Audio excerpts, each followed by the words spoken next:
my cape. OMG, hang on. Oh no, my cape ripped. RIP to my cape. Hey guys, welcome back to my channel. Today's look is the monster from Insidious. I had a key on my finger, but it was very irritating, and I took a little bit of a break before I did my intro and outro. But it was right here, and there was a key on it, and you'll see how I did that in the video. This is a huge prosthetic, and it's mainly a lot of pre-work. The application is very simple and very easy, just a little bit of touch-up details when it's on your face. It is a lot of pre-work. But yeah, so I saw Insidious, The Last Key. I liked the movie. It was a lot of jump scares, but I'm not very picky on scary movies. I only go see scary movies if I'm going to do the makeup for them. And I was forced to because it was my best friend's birthday that day, and she's like, I want to go see it. And I was like, okay. Also, this is a collab with another very talented artist on Instagram. Her name is Makeup by Mary01. She is super talented. Go follow her. She did another character from a different Insidious movie, and it came out awesome. So please go check her out. Go follow her. Give her some love. If you were coming from her page, hello, welcome. My name is Lauren. I do a ton of crazy stuff, and I would love for you to stay and hit the follow button on Instagram and subscribe on YouTube. So if you would all like to know how I did this, then keep on watching. Okay, so I'm starting off taking latex and cotton balls and creating the Insidious demon from The Last Keys. I am creating his mouth, kind of like an exploded mouth. I'm just building up cotton with the latex and kind of like morphing it to whatever shape that I really want it to be. But again, it's just a lot of back and forth sculpting and molding it to however big or small of an exploded face, as you would say, as you would like.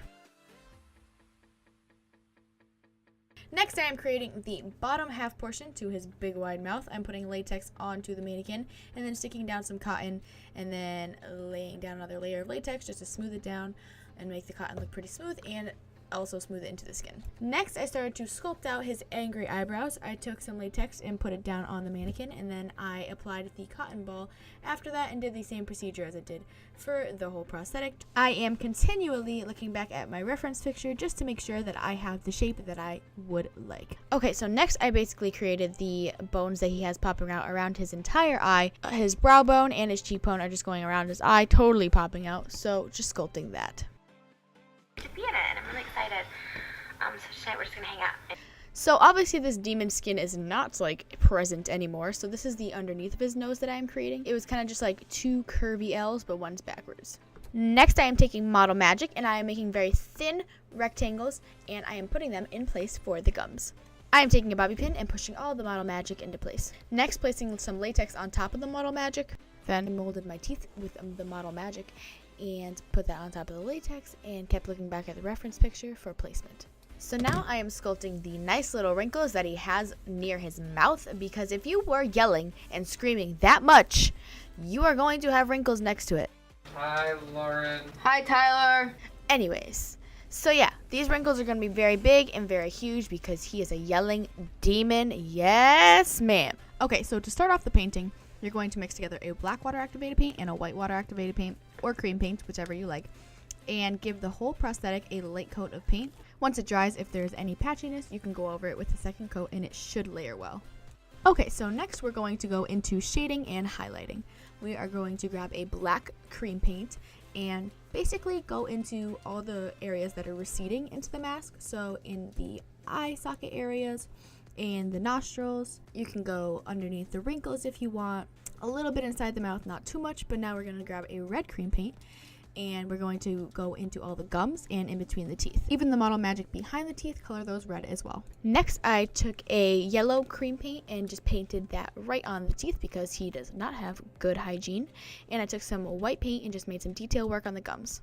Now I'm going in with a black paint and going right in between the teeth just to give some definition and depth. Lastly, for the teeth, I took some brown paint and put it right at the root of each tooth just to give it some aging. Hello, and we're finally applying this prosthetic. Okay, so I have my bald cap on. This is a very old bald cap. If you guys have been following my Instagram, even before I started a YouTube channel, I created a green lizard probably in 2016. I think it was a little bit after August and September, but it is a little bit palish green right now because I put a coat of white on it. It was lime green and it had these scales on top, but I didn't have another bald cap, but I needed a bald cap, so I used this one. But I also didn't mind the scales on top because it gives a little bit of texture. This is just a coat of white to like prime it before I color it this color. This is the prosthetic off of the head. I'm going to put this up to my face and figure out where I need to color it in black before I apply it. So I need to color it in black on the nose area and on the mouth. So I have my black Mayron water activated paint, color in my mouth and my nose area.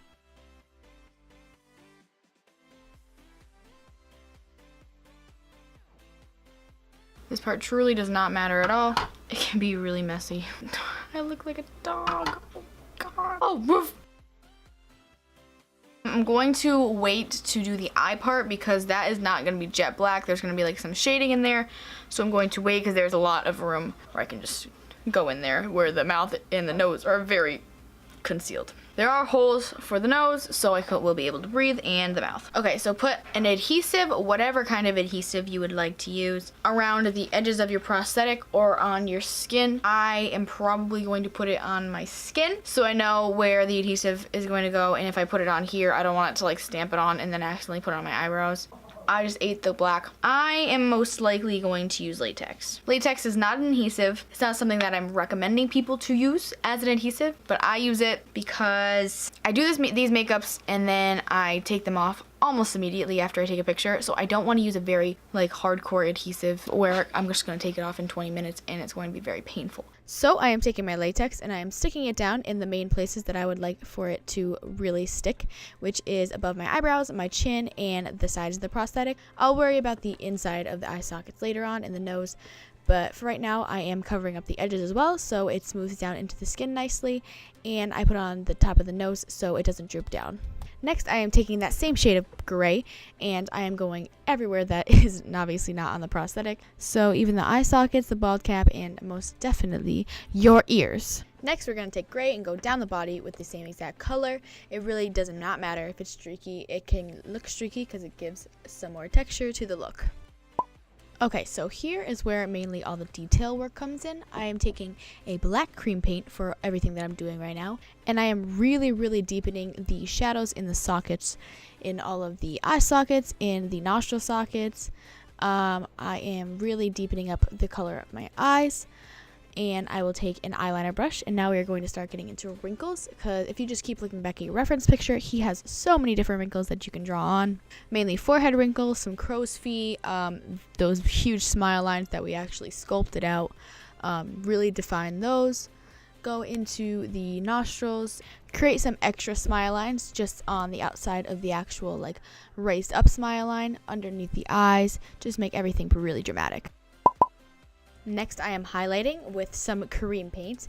I am basically going right next to all the shadows that I made. You can go with wherever there is a shadow, there is a highlight. So if you shadowed something, highlight right next to it.